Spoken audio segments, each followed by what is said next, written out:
कुछ कह गए, कुछ सह गए, कुछ कहते कहते रह गए।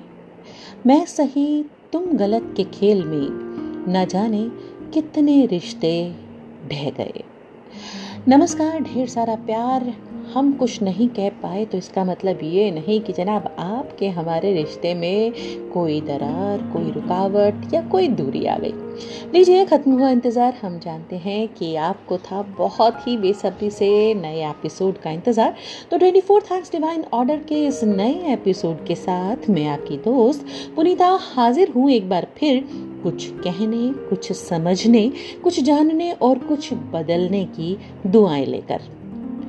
इंतज़ार हमेशा बेजार नहीं करता। धैर्य व सबूरी की नसीहत हमारे मार्गदर्शक, हमारे हितैषी, हमारे गुरुओं से भी हमें मिलती है।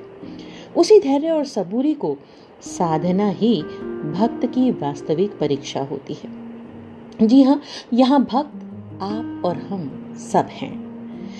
जो कहनी बहुत सरल है लेकिन करनी बहुत कठिन होती है। और अगर आजकल की भाषा में इसे कहें तो पेशेंस, जी हाँ, पेशेंस से बड़ी कोई भी टास्क नहीं है। क्योंकि स्वभाव, वातावरण, स्थिति, आकांक्षाएं, अपेक्षाएं इतनी उग्र हैं, इतनी एग्रेसिव हैं कि मनुष्य पर सब्र, धैर्य और पेशेंस जैसी बातें ना बेमानी और निरर्थक लगती हैं।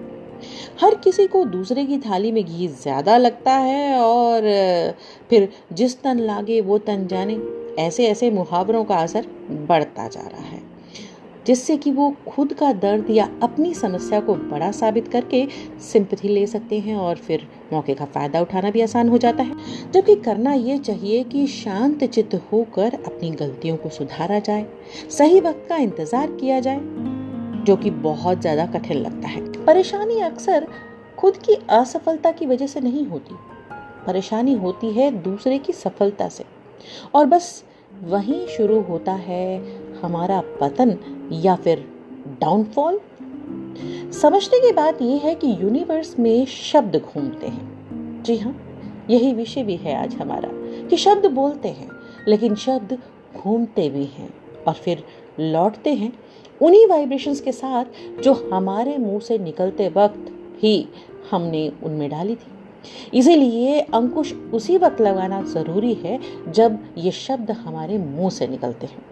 क्योंकि जो कुछ भी हम जाने अनजाने में बोल देते हैं ना, वो यूनिवर्स को समर्पित कर देते हैं और शुरू हो जाती है मैनिफेस्टेशन। और हमें लगता है कि ईश्वर हमारे साथ बुरा कर रहे हैं। बात शुरू हम करते हैं तो जनाब खत्म भी हम ही पर होगी।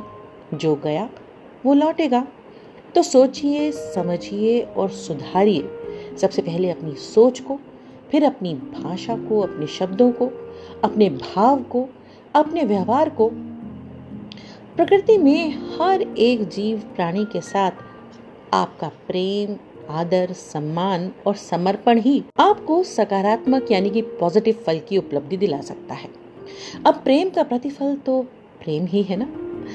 शब्द ही अर्थ बन के लौटने वाले हैं जनाब, क्योंकि शब्द बोलते हैं। बार बार कहना चाहूंगी ये बात मैं, कि शब्द बोलते हैं और भाग्य रचा जाता है। शब्द निरर्थक नहीं होते, व्यर्थ नहीं होते, मिटते नहीं। शब्दों की यात्रा अनवरत है। तो सोचिए कि जो आपकी स्वयं की यात्रा को रचते हैं वो वास्तव में आपके ही शब्द हैं। प्रत्यक्ष प्रमाणों और उदाहरणों को जीवन में घटित होते देखकर ही ऐसी बातों को या इन शब्दों को उकेरा है मैंने, लिखा है और स्वर दे रही हूँ। न जाने यही जीवन का ध्येय हो कि जो कुछ भी अनुभव किया है, जो सीखा है, जो प्रमाणित लगा, उसे दूसरों को भी बांटते चलें। शायद कहीं कोई इस बात से कुछ अनर्थ, कुछ व्यर्थ, कुछ नकारात्मक होने से रुक जाए। 24 थैंक्स डिवाइन ऑर्डर ये चैनल एक आदेश है यूनिवर्स का, प्रभु का भी कहा जा सकता है, उस असीम अलौकिक शक्ति का भी कह सकते हैं। तो ये रुकेगा नहीं, कदापि नहीं, कभी नहीं। कभी कभी कुछ वक्त जरूर लेगा, क्योंकि कहने और सुनने के लिए कुछ अनुभवों का होना आवश्यक है। ये चैनल मात्र एंटरटेनमेंट नहीं है, बल्कि कुछ हद तक जीवन यात्रा से मिली प्रेरणा है, जिसने मुझे अग्रसर किया है, प्रेरित किया है कि मैं इन्हें शब्दों में उकेर कर आपके साथ बांट सकूं। साथ ही मैं धन्यवादी उनकी भी हूँ। I am very thankful to them, जिन्होंने इस यात्रा में विघ्न डालने या अपनी नकारात्मकता को उंडेलने की कोशिश भी करी है। अब आप हैरान हो रहे होंगे कि ऐसा क्यों? क्योंकि उसी ने बल दिया है सदैव नई स्फूर्ति, नए विषय पर चिंतन का, नई दिशा या नए विषय पर आगे बढ़ने का। जी हाँ, जो हमारी लाइफ में ऑब्स्टेकल्स डालते हैं, असल में वही हमारी कितनी सामर्थ्य है, हम में कितनी शक्ति है, हम में कितनी समझ और सूझबूझ है, उसे याद दिलाने का एक खूबसूरत प्रयत्न कर देते हैं और फिर हम आगे बढ़ते हैं दुगनी ताकत से। आपसे भी यही कहना है कि जो साथ हैं, जिनका प्रेम और शुभेच्छा आपने पाई है, उसके अतिरिक्त सदैव ही अपने आसपास के उन सब लोगों के प्रति भी कृतज्ञ रहें जो आपको नए नए चैलेंजेस देते हैं। जी हाँ, जो आपसे कुछ कड़वा कह के आपकी सबूरी या धैर्य का, यानी आपके सब्र और आपके पेशेंस का इम्तिहान लेते हैं, जो आपके भीतर की मिठास को निचोड़कर अपनी कड़वाहट को आप पर लादने का प्रयत्न करते हैं और आप अपनी श्रद्धा और विश्वास के बलबूते पर उसके इस प्रयास को निष्फल कर देते हैं। यहीं तो आप ईश्वरीय परीक्षा में खरे उतर जाते हैं, क्योंकि कई बार ईश्वर अपने परम भक्त बनाने के प्रयास में किसी न किसी के रूप में आपकी आस्था को जानने और पहचानने का प्रयास करते हैं। तो कष्ट आए, दुख आए, दर्द आए, परेशानी हो, तो शब्द सही निकाले, यही निकाले कि सब अच्छा ही होगा। ईश्वर जो करते हैं वो मेरे भले के लिए करते हैं, क्योंकि ईश्वर की आपसे यही अपेक्षा है और यही अनमोल सीख हमें लेनी है। और अब आइए एक छोटी सी कहानी मिट्ठू की। नन्ही से मिट्ठू ईश्वर की बनाई एक अनूठी कृति थी, मस्त खुश रहने वाली। जन्मी तो प्रेम मिला अपार। यहाँ मैं कहना चाहूंगी कि प्रेम सदैव साधनों में नहीं तोला जा सकता। व्यवहार भी होता है प्रेम, विश्वास भी होता है प्रेम, और मिट्ठू को उसकी कोई कमी नहीं रही। उसकी छोटी छोटी खुशियां पलों में बटे पल पल का प्रतिफल बनती रहीं।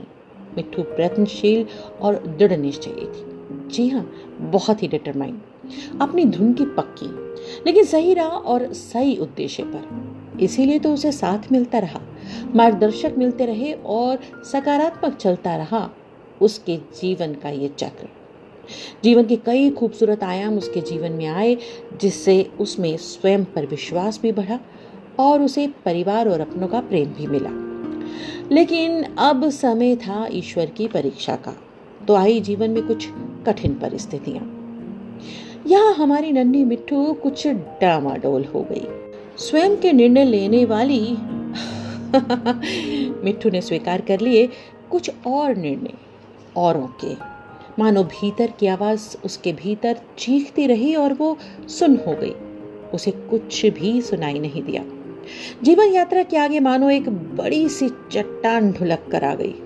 ईश्वर चाहते थे कि मिट्ठू प्रयत्न करे और वो इस चट्टान को तोड़े या फिर इसको पार करने का प्रयत्न करे।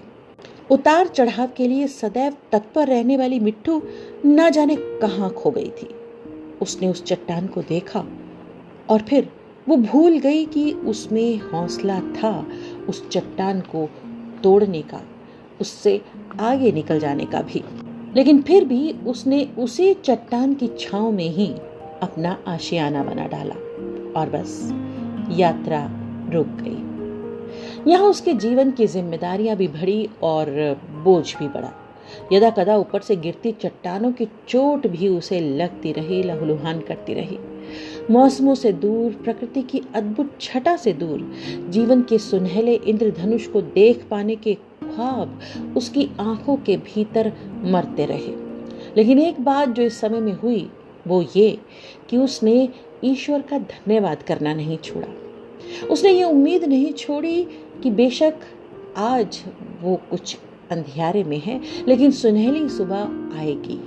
ये चट्टान या तो खुद ब खुद ढुलक जाएगी या कभी ना कभी ईश्वर की कोई ना कोई ऐसी कृपा होगी कि वो इस चट्टान को उसके राह से हटा देंगे।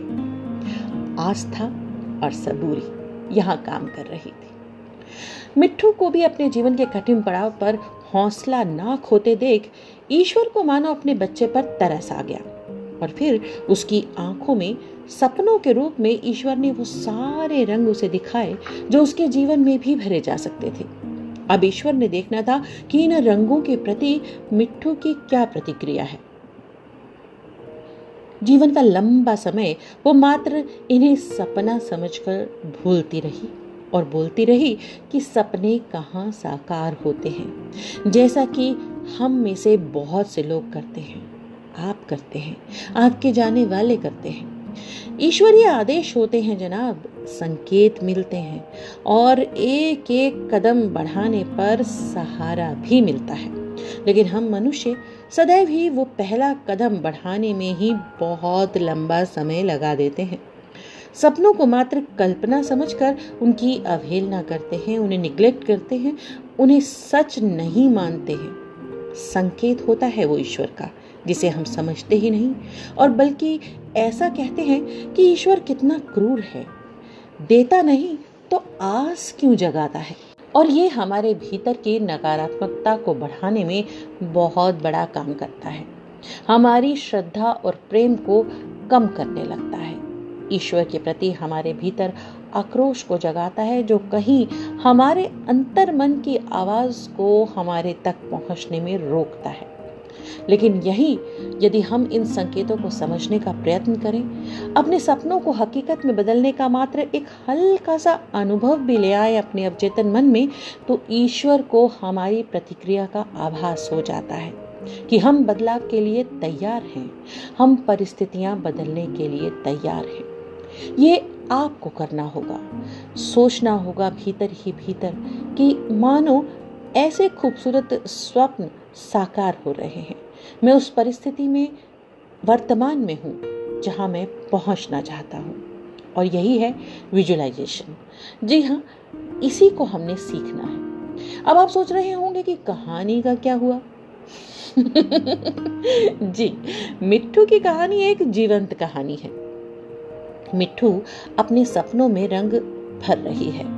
वो जानती है कि इंद्रधनुषी रंगों का वो आकाश जरूर देखेगी। बड़ा पत्थर प्रतिदिन झड़ रहा है, अवरोध हट रहा है। मौसमी हवाएं अब मिट्ठू को महसूस होती हैं। प्रेम को भीतर महसूस करती मिट्ठू उस अलौकिक प्रेम में लिप्त है जहां उसके जीवन की सूखी डालियां फिर से हरिया रही हैं। वक्त तब बदलता है जनाब जब हम बदलते हैं, या फिर हम बदलाव के लिए तैयार होते हैं और ईश्वर के प्रति धैर्य के साथ साथ सब्र भी रखते हैं, पेशेंस भी रखते हैं। ये धैर्य और श्रद्धा कदम कदम पर आजमाई जाएगी, इस बात का ध्यान रखिएगा। इम्तिहान जीवन के उस अंतिम छोर तक चलेंगे, लेकिन आवश्यकता इस बात की है, जरा ध्यान कीजिएगा कि आप सिलेबस से अपडेट रहें, रेगुलर रिवीजन करते रहें और टेस्ट के लिए हमेशा तैयार रहें, क्योंकि ये तीनों ही बातें हम बचपन से सुनते आ रहे हैं। तो जनाब, जीवन की यात्रा में भी सिलेबस भी होता है, जिससे अपडेट रहना और रेगुलर रिवीजन करना और टेस्ट के लिए तैयार रहना बहुत ज़रूरी है। उम्मीद करती हूँ इन शब्दों में कही हुई मेरी उस बात का तात्पर्य आप बेहतर तरीके से समझ रहे होंगे।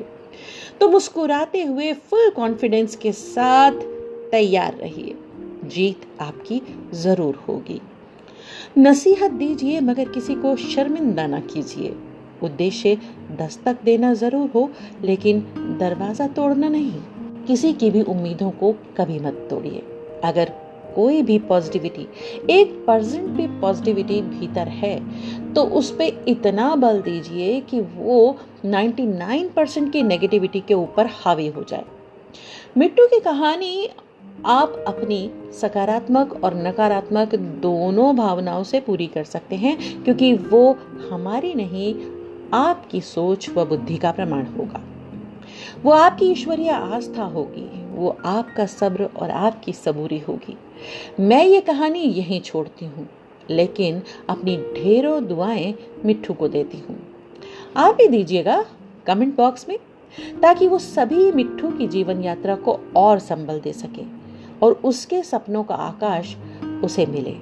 उसकी प्रीत सार्थक हो, उसकी आस्था सार्थक हो। शब्द बोलते हैं और ईश्वर सुनते हैं, यही कहना था आपसे। और जानते हैं, ये मिट्ठू और कोई नहीं, हम सबके भीतर छुपी हुई वो मिट्ठू है जो कहीं ना कहीं सपने देखना भूल जाती है, जिंदगी को जीना भूल जाती है, जिसे लगता है कि अब कोई सुनहली सुबह आएगी ही नहीं। तो अपने भीतर की उस मिट्ठू के लिए आप अपने जीवन से कुछ पल चुराइए, कुछ शुभकामनाएं चुराइए और बहुत सा प्यार लुटाइए। यही कहना था आपसे। चलिए, अगली दस्तक का इंतजार कीजिएगा और हर अपने पराये को भरपूर प्यार दीजिएगा। जाने कौन कौन आपके नाम की दुआ शब्दों में करे, क्योंकि शब्द बोलते हैं। इजाजत दीजिए अपनी दोस्त पुनीता को, फिर मिलते हैं जल्दी।